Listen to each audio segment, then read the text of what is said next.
L'ONU en action, un programme de la télévision des Nations Unies. Un nouveau projet pilote a été lancé au pénitencier national de Port-au-Prince en Haïti et c'est la première fois que les prisonniers peuvent y suivre des cours d'instruction.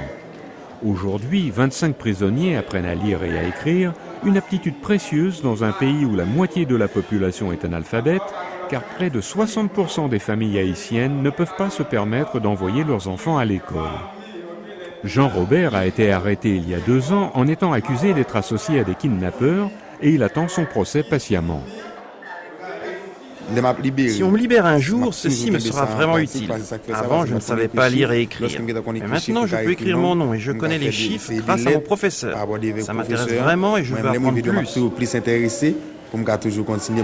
plus. Le projet est en place dans 2 endroits de Port-au-Prince. Dans ces prisons de femmes, les prisonnières sont formées à des professions. Ce projet de 4 mois coûte près de $100 000 et il est financé par la MINUSTA, la mission des Nations Unies pour la stabilisation en Haïti.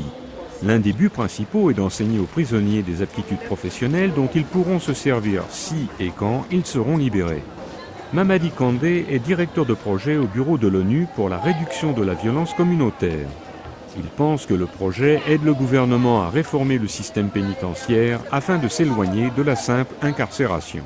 Il faut aussi les réhabiliter. Et les réhabiliter, c'est en les faisant apprendre quelque chose parce que c'est des citoyens qui sont censés retourner un jour dans leur communauté, mais que d'ici leur sortie, qu'ils puissent avoir quelque chose en main qui les permettrait de ne pas être récidivistes. En fait, le système pénitentiaire haïtien a besoin d'une réforme globale. Une moyenne stupéfiante de 90% des prisonniers n'ont jamais été reconnus coupables et sont incarcérés en détention préventive, accusés d'avoir commis un crime et en attente d'un procès.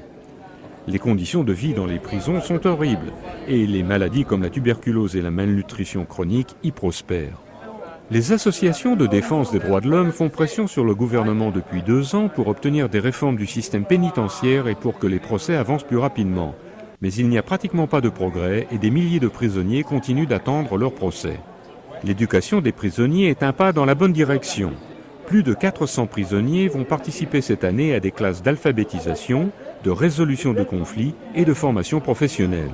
Le but est d'occuper les prisonniers. Les psychologues pensent que ceci aidera à réduire la tension, le stress et même les explosions de violence, comme l'explique Joseph Christian Desgrottes, le coordinateur du programme.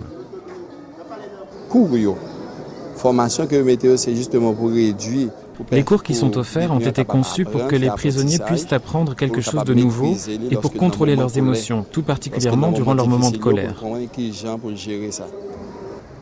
Marie-Madeleine a 23 ans et le crochet l'empêche de penser à l'enfant qu'elle a laissé chez elle. Cela fait plus de 2 ans qu'elle attend son procès.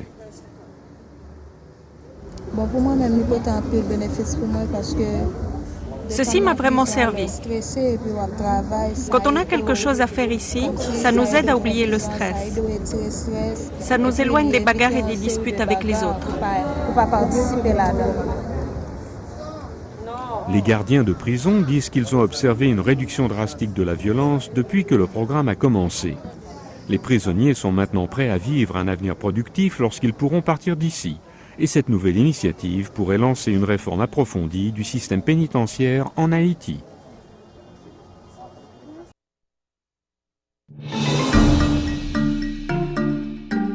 Ce reportage a été préparé par Amelia Shaw et Blagoye Grouyek pour les Nations Unies.